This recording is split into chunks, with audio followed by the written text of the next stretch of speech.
Hola, buenas. En el video de hoy vamos a estar viendo un aspecto que la mayoría de personas está teniendo problemas últimamente, o sea, el bias, cómo determinar la dirección del mercado, hacia dónde se quiere dirigir el mercado y hacia dónde queremos operar nosotros en un día en específico, una semana o un mes.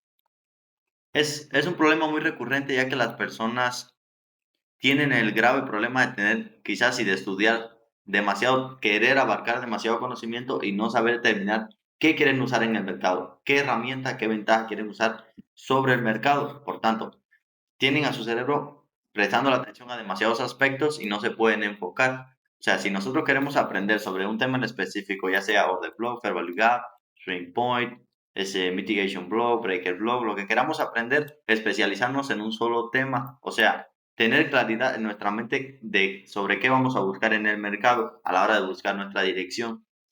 Si no, caemos en ese problema. Ahora, una vez que nosotros determinamos qué vamos a usar para tomar ventaja del mercado, cuál va a ser, entre comillas, nuestra arma principal en contra del mercado, vamos a tener que entrar en el segundo aspecto que va a ser desarrollar esa paciencia, desarrollar esa calma. ¿Por qué? Porque el mercado no nos va a dar oportunidades tan seguidamente, ya que no tenemos esa gama de herramientas.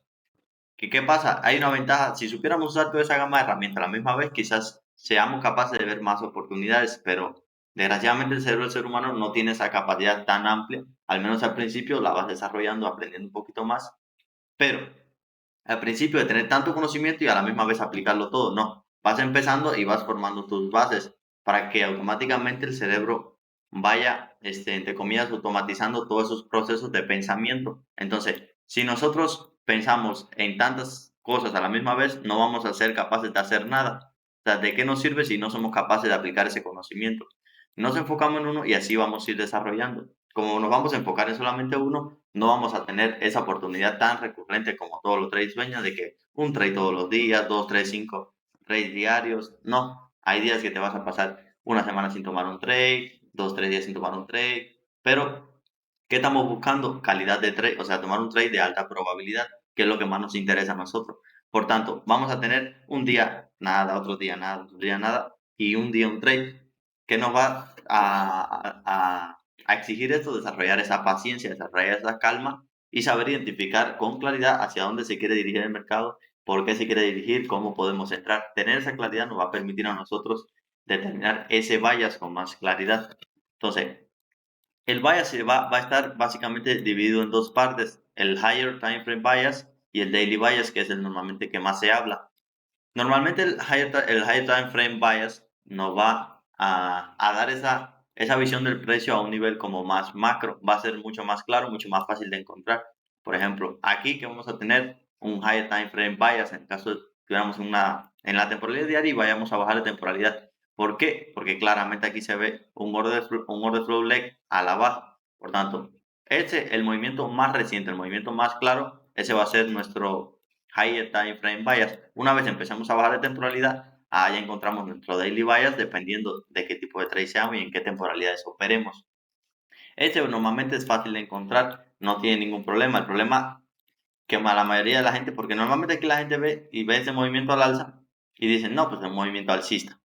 Está clarito, ¿no? Pero ya cuando empiezan a profundizar un poquito, ya se empieza a trabar un poquito. Ahora, en el daily bias vamos a tener un poquito más de confusión. ¿Por qué? Porque no siempre vamos a tener un daily bias claro. A veces días que vamos a tener un daily bias que no vamos a poder identificar qué quiere hacer el precio. Y ahí es cuando las personas fuerzan trades, sobreoperan demás y demás, y no deberían de haber tomado trade. ¿Por qué? Porque no son capaces de determinar el daily bias de ese día. Quizás porque en su estrategia, porque en su forma de operar, no son capaces de verlo. Entonces, ¿por qué vamos a operar ese día si no somos capaces de ver ese daily bias? Y ahí entramos luego también un problema muy recurrente, las personas entran en un ciclo donde, ¿qué pasa? Determinan el daily bias. Dicen, ok, el precio, es probable que el precio haga ese movimiento.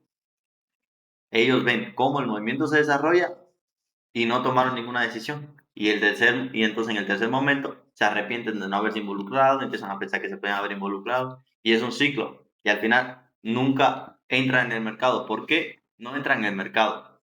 Tienen miedo. ¿Por qué? Tienen miedo porque no tienen quizás no conocimiento, sino más bien una claridad de qué esperan del mercado. Porque si yo estoy esperando algo en específico, un patrón en específico, un momento en específico, yo no tengo por qué dudar a la hora de ejecutar, ya que se me da ese patrón, se me da ese, esa situación que estaba esperando, yo entro, o sea, no debo de pensar, entro, no entro, o sea, si tengo el patrón y tengo todo mi plan de trading que se ha cumplido al pie de la letra, que lo he cumplido, entonces, ¿por qué voy a yo a dudar? Pero ¿qué pasa? Cuando no tienes claridad, cuando no sabes qué esperas del mercado, lógicamente no puedes tomar una buena decisión.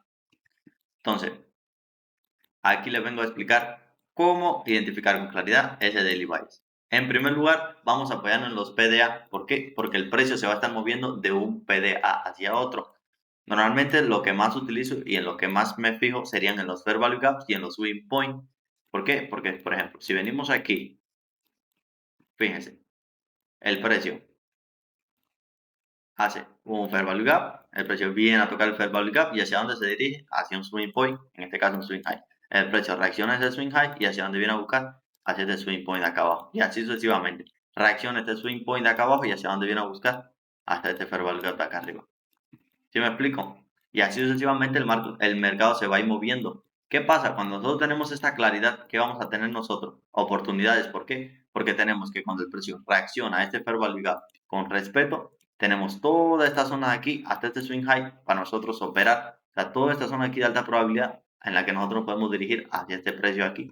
Y así, una vez tomemos este high, tenemos toda esta zona aquí hasta llegar aquí que podemos operar. Y ahora de aquí a aquí y así sucesivamente, vamos a tener nosotros mm, un espacio en el que podemos operar de un poco manera más segura, un poco con las probabilidades mucho más a nuestro favor, porque son de altas probabilidades. Ahora, ¿cómo vamos a aprovechar nosotros estos PDA? Vamos a tener dos métodos para determinar ese daily bias, porque necesitamos dos cosas fundamentales. ¿Qué estamos rechazando? En este caso, por ejemplo, un fair value gap. O sea, a partir de donde nosotros vamos a generar ese movimiento. Y el segundo método es qué nos detiene de continuar ese movimiento, o sea, de continuar al alza o a la baja. ¿Qué nos está frenando? Y una vez, por ejemplo, ¿qué estamos rechazando? O sea, ¿qué PDA nosotros estamos rechazando y no estamos irrespetando? Eso lo vamos a ver ahora con el rechazo de dos velas, vamos a determinar esto. Pero una vez teniendo qué estamos rechazando y teniendo hacia dónde nos vamos a dirigir, podemos tener ese rango en el que podemos operar. Y cuando tenemos qué nos detiene, o sea, una vez que eliminamos esa fuerza que nos detiene, vamos a tener que vía libre para seguir hacia el próximo PDA. Por ejemplo, un ejemplo de que nos detiene sería aquí. Por ejemplo, aquí. ¿Qué vamos a tener nosotros aquí? El precio crea un swing low, el precio queda un swing low y ¿qué hace el precio? Introduce la primera vela al fair value gap, introduce la segunda vela y el precio empieza a respetar esa segunda vela. ¿Qué vamos a tener ahí? Que el precio va a buscar el qué? El próximo PDA. ¿Sí me explico? Y así sucesivamente el precio y respeta este fair value gap, entonces va a buscar este. Entonces, estas son las fuerzas que nos detienen. Si ya no tengo eso que me detiene, tendré vía libre para llegar a ese fair value gap. Si ya no tengo ese fair value gap que me detiene, voy a tener vía libre para este swing high y así sucesivamente. Ahora, ¿qué estamos rechazando? ¿Qué estamos tomando? En este caso, estamos tomando este fair value gap porque nos queremos dirigir a este swing low. Una vez tenemos claro que el precio lo ha rechazado, vamos a tener vía libre hacia ese swing high en este caso. Pero ahora, ¿cómo nosotros determinamos que el precio está teniendo un rechazo de dos velas en este caso? Que es por donde yo me guío si el precio está rechazando o no, o está respetando o irrespetando un PDA.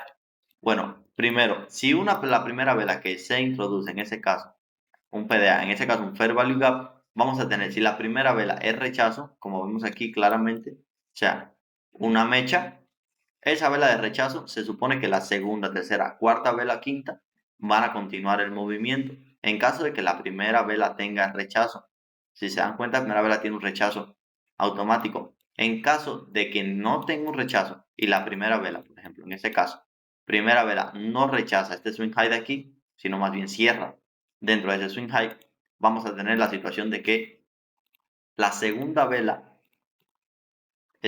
barre liquidez en esa primera vela y entonces continúa el movimiento. ¿Sí ven? Ese es Es el two candle rejection, o sea, el rechazo de dos velas. Y ahora, en el caso de que tengamos rechazo, fíjense, aquí se vuelve a ver otra vez, que vamos a tener aquí un fair value gap. Primera vela se introduce, no es rechazo, por tanto tenemos la oportunidad de que la segunda vela tome la liquidez de esa primera y automáticamente las demás velas continúen el movimiento. En caso de que no tengamos esto, o sea, en caso de que no tengamos ese barrido de liquidez y esa continuación, ¿qué vamos a tener? Que el precio empieza a respetar un PDA. A ver, traigo algún ejemplo por aquí, claro. Por ejemplo, aquí ese ejemplo que habíamos visto. La primera vela no es de rechazo. La segunda vela toma la liquidez y no inmediatamente no rechaza, cierra por encima. Ahora, una vez que esta vela es superada, o sea, una vez que el precio empieza a cerrar por encima de esta vela, ¿qué me está indicando? Que el fair value gap lo podemos borrar. ¿Por qué? Porque no va a ser respetado. Si en las dos primeras velas no tenemos ese respeto, no siempre es así. Recuerden que el trading no es de certeza absoluta, sino más bien de probabilidad. Pero ¿qué pasa? Cuando tenemos que esas dos velas no respetan ese fair value gap, vamos a tener que seguro las velas siguientes van a terminar de respetar ese PDA. Tenemos alta probabilidad de que eso pase. Por tanto, va a ser lo que nosotros vamos a buscar dentro del mercado. Vamos a ver otra, por ejemplo, ese fair value gap rechazado. ¿Por qué? Porque tenemos primera vela se introduce, segunda vela se introduce, y la tercera vela, y la cuarta, ¿qué va a hacer? Una expansión, o sea, el precio va a seguir buscando hacia arriba. ¿Por qué? Porque no tenemos el respeto de este fair value gap, ya no es nuestro PDA, tendremos que buscar aquí operaciones que al alza, hasta que quizás, no sé si en temporalidad mayor, a nivel semanal tengamos algún otro. En este caso aquí tenemos un área de valor razonable, quizás el precio por eso tocó este PDA allí, que era el más próximo, un área de valor razonable que tenemos ahí, en este caso ajá, un, un área de valor razonable y el precio reacciona automáticamente ahí. ¿Hacia dónde se dirige? Hacia este swing low que tenemos aquí. Otra vez se repite la misma historia, ¿sí me explico? Entonces, vamos a estar viendo eso una y otra vez, que el precio se mueve de PDA a PDA. ¿Cómo vamos a determinar nuestro daily bias? Primero, temporalidad mayor, higher time frame bias. Vamos a determinar esa dirección del precio, y una vez bajamos de temporalidad a determinar nuestro daily bias, vamos a buscar esos PDA, ya sea el método que quieran utilizar, o sea, qué estamos rechazando y qué nos detiene. O sea, una vez que eliminamos lo que nos detiene, vamos a seguir automáticamente buscando. Por ejemplo, en este caso que teníamos este swing high que tenemos aquí, una vez el precio empieza a respetar este swing high, ¿qué vamos a tener? Que el precio se va a dirigir hacia este swing high de acá. ¿Por qué? Porque lo único que nos detenía de llegar a este swing high era este swing high de aquí. Y ya una vez que lo eliminamos, ¿qué vamos a tener? Vía libre. O sea, todo esto de aquí, vía libre para nosotros bajar de temporalidad y empezar a buscar trades de alta probabilidad. Y así sucesivamente. Cuando te eliminamos la fuerza que nos limita hacia llegar a un PDA, automáticamente vamos a tener vía libre para llegar a ese PDA. Por eso, ¿qué nos detiene y qué estamos rechazando? Y ese rechazo de dos velas, y así van a fácil, fácil, fácil. Con el puro fair value gap y swing point van a determinar hacia dónde se quiere dirigir el precio, por qué se quiere dirigir hacia ahí. Muchísimas gracias.